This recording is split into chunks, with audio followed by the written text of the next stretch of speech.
Hey guys, how's it going? Hope you're doing well. My name is Crown, and today I'm going to read you some very interesting stories that I hope that you're gonna love. And now, without further ado, let's go!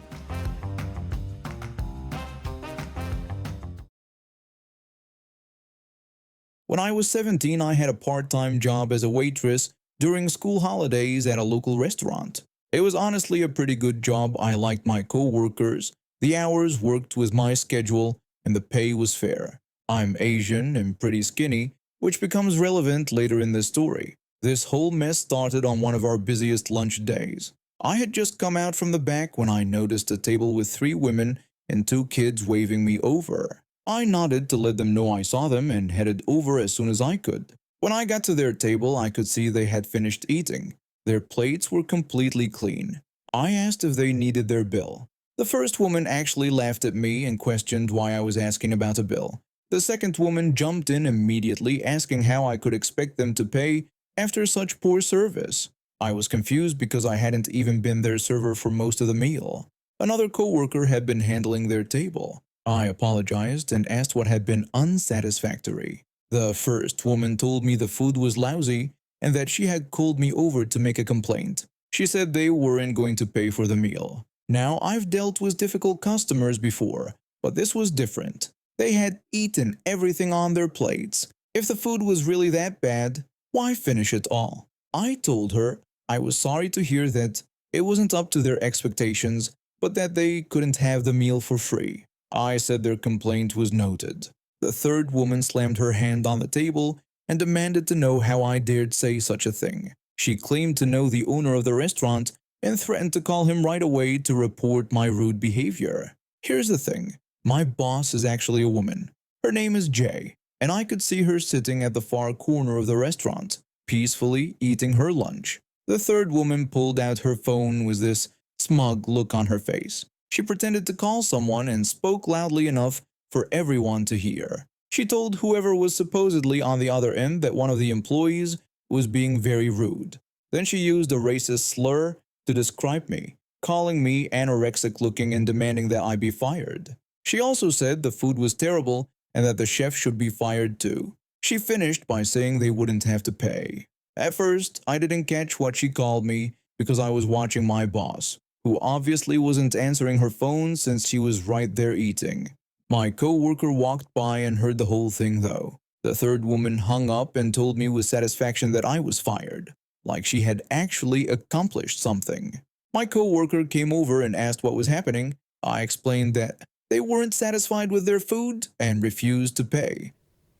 The third woman told my co-worker that he was also fired and should stop talking and leave. She said he should let his friend do the job we couldn't do right. My co-worker told her that what she had called me was very rude and that he was going to have to ask them to pay for their meal and leave. The second woman made a dismissive sound and called us both stuck-up jerks. The first woman asked why we were being so rude, claiming they were loyal customers who just wanted to give helpful criticism about the food served there. She acted like we were treating them unfairly. I had never seen any of these 3 women before in my life. The kids with them looked absolutely mortified by their mother's behavior. The third woman said that people like us were a thorn in society and that she should get both of us fired. Then she said something under her breath that made my blood run cold. She called me a gross racist slur. This time I heard it clearly. My eyes went wide when I realized what she had called me earlier too. My co-worker spoke louder this time, asking her to please stop being racist and warning her about continuing to refuse payment. The third woman insisted again that she knew the owner and said he should never have hired any of us worthless pieces of trash. By now, the whole restaurant was staring. My boss got up from her table and started walking over. The first woman suddenly pointed at me and told me to take off my earrings. When both my co-worker and I asked why, she explained that this was how customer service worked. She said it was compensation for the terrible food and terrible service from me. She added that I shouldn't be able to afford them anyway and that they would be perfect for her daughter. My earrings weren't even expensive, just simple silver studs. I have no idea what she thought they were worth, but they meant everything to me. I completely lost it. I told her she had no right to ask me for my earrings because they had belonged to my mother. I called her out for lying about knowing my boss and asked her if she thought it was right to stomp on other people and call them names. The second woman started whispering to the third woman about calling the police to report my harassment. That's when my boss swooped in and grabbed the phone right out of her hands. My boss told them that calling the police wouldn't be necessary because she had already done so. She said they were going to sit there until the police came and that they would leave her employees alone. The third woman went ballistic. She screamed for her phone back and called my boss a bunch of names. She was absolutely livid. Again, she pulled the stunt about knowing the owner, thinking my boss was just a manager. She threatened to get her fired too. My boss told her that she knew the owner because that was her. She advised the woman to kindly shut up until the police arrived. All three women turned bright red. One of the kids looked like they wanted to disappear completely. I was still furious and wanted to say more, but my co-worker held me back. When the police arrived, the three women immediately started spinning this wild story about how we had been rude and aggressive with them. The third woman even accused my co-worker of inappropriately touching her daughter, which made him absolutely furious. Fortunately, several other customers had witnessed the whole thing and backed up our version of events.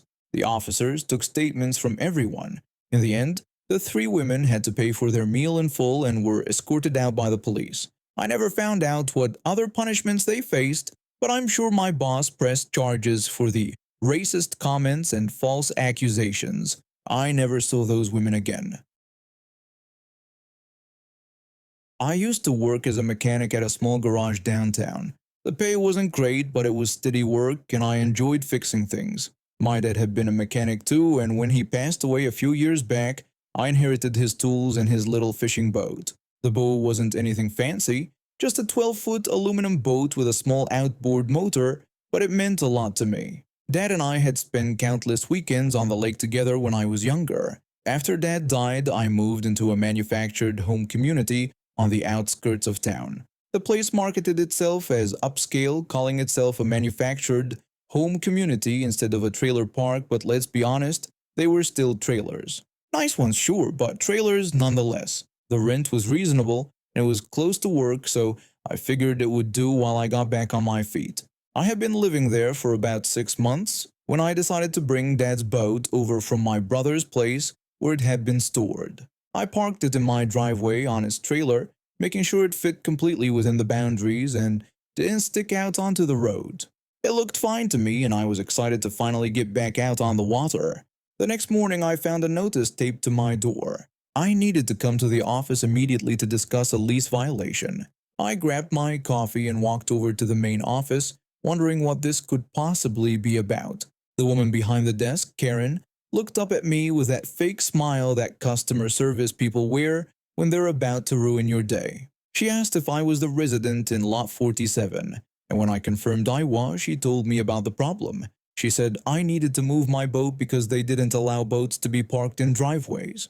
I told her I had read through my lease carefully and didn't remember seeing anything about boats. Karen explained that the rule had just been changed this year and would be on my next lease when I renewed.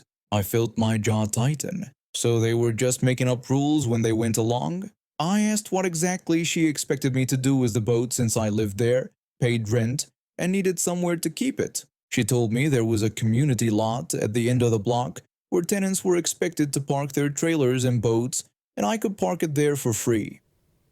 I had noticed that lot when I moved in but hadn't really thought about it. If it was free and would give me more space in my driveway, I figured I could live with it. I asked if there was anything I needed to know about using the lot, and she said no, just move it over there and I'd be all set. So I went home, hitched up the boat, and moved it to the community lot. There were a few other boats and trailers there, and it seemed like a decent setup. I locked the boat to the trailer with a tongue lock and went about my week.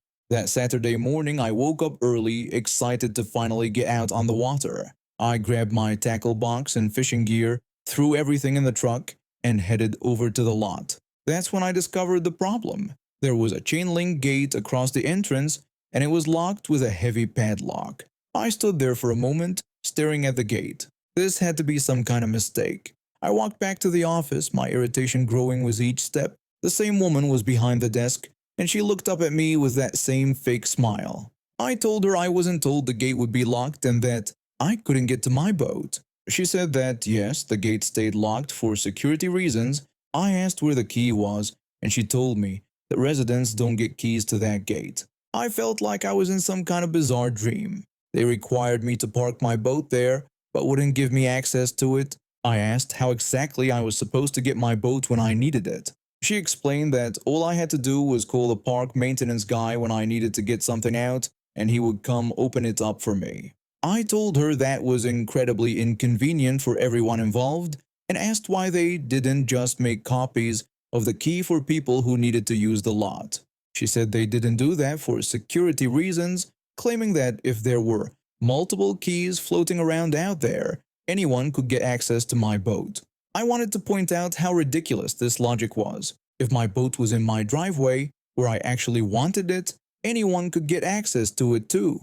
That's what locks are for. But I could see arguing wasn't going to get me anywhere. I told her she was right and that I wasn't thinking clearly. I asked for the phone number for the maintenance guy and said I would just call him when I needed to get my boat out. She wrote down the number on a piece of paper and handed it to me with a satisfied smile. Now I should mention that this maintenance guy and I had history. About a year earlier, he tried to take my wife's parrot cage from our porch, claiming it was abandoned property, even though my wife had just stepped inside for 5 minutes.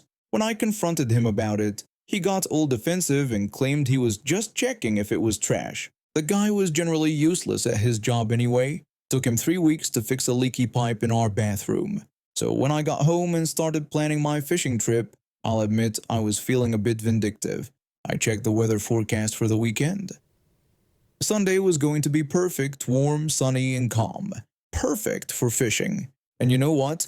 I decided I wanted to make the most of my fishing trip by getting an early start. I set my alarm for 4:30 in the morning.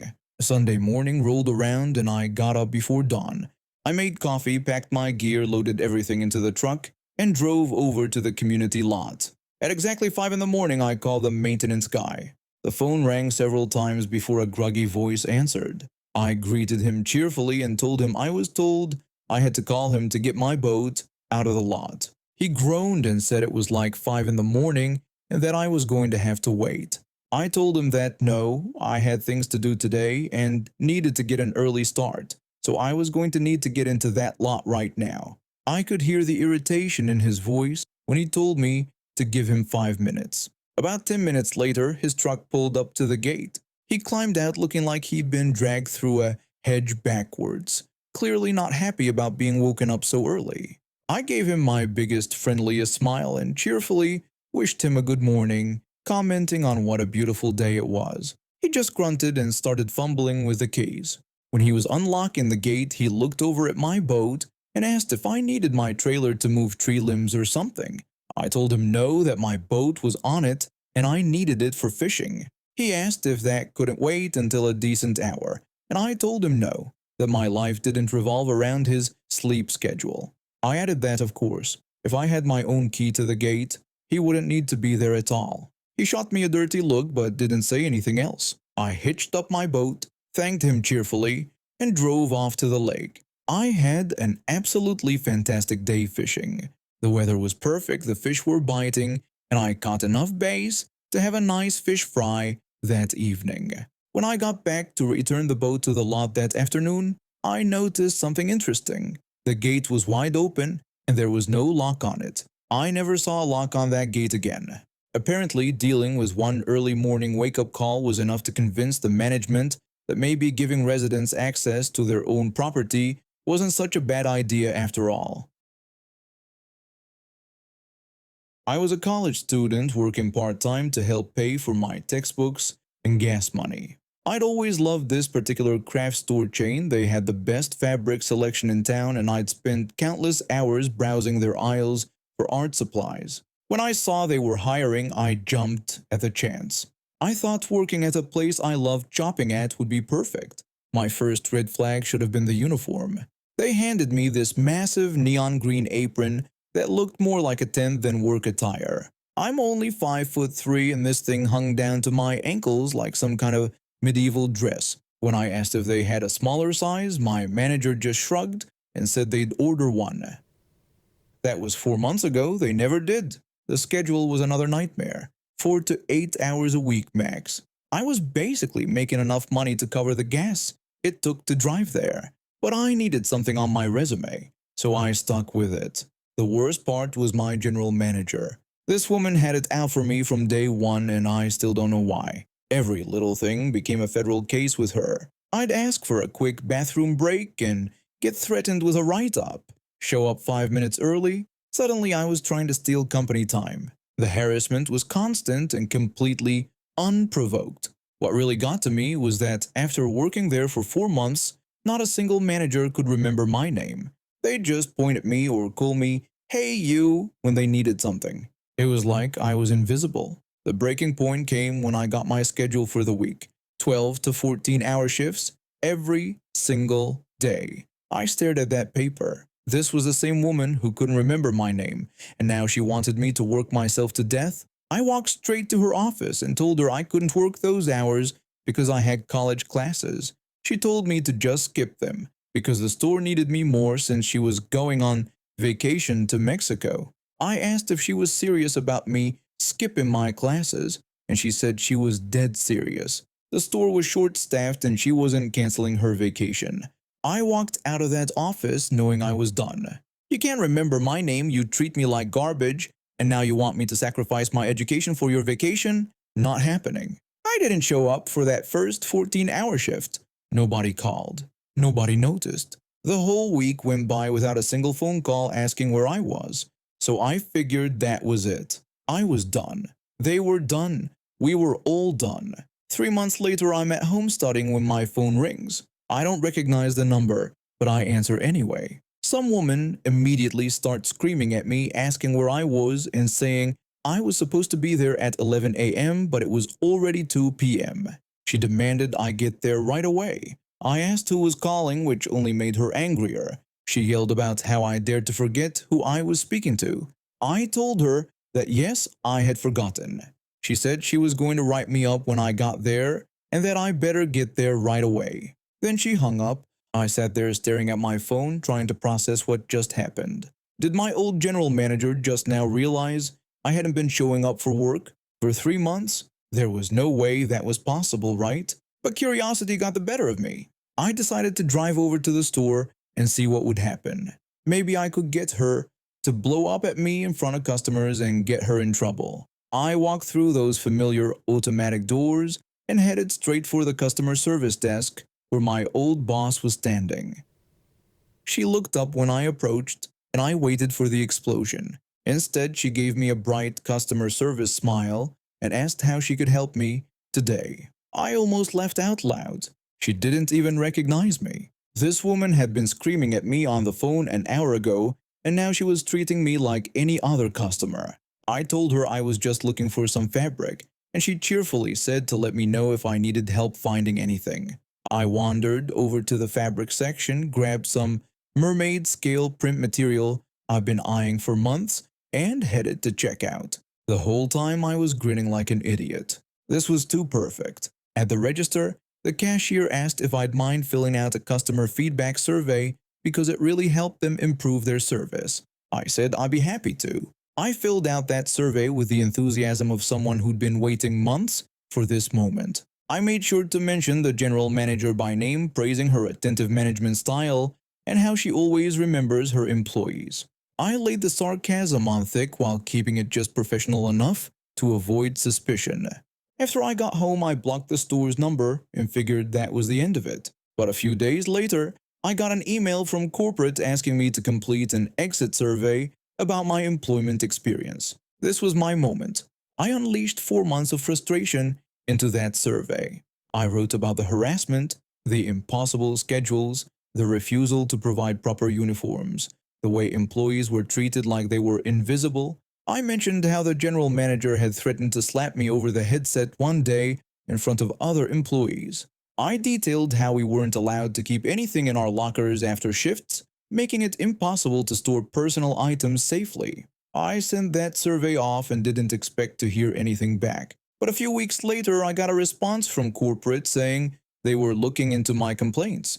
A friend who still worked there later told me what happened. The general manager got demoted to floor supervisor within a month. She spent a few months in that position, probably wondering what hit her, before getting fired entirely for employee mistreatment. I found out they'd kept me on the payroll for those 3 months I didn't show up. They didn't pay me for it, obviously, but I was still technically employed there the whole time. The general manager, who couldn't remember my name, had been scheduling a ghost employee for months. I never did get that smaller apron, but I did get something better. The satisfaction of knowing that someone who made my life miserable finally faced what they deserved. And now we have reached the end of today's stories. Thank you for watching, and see you next time.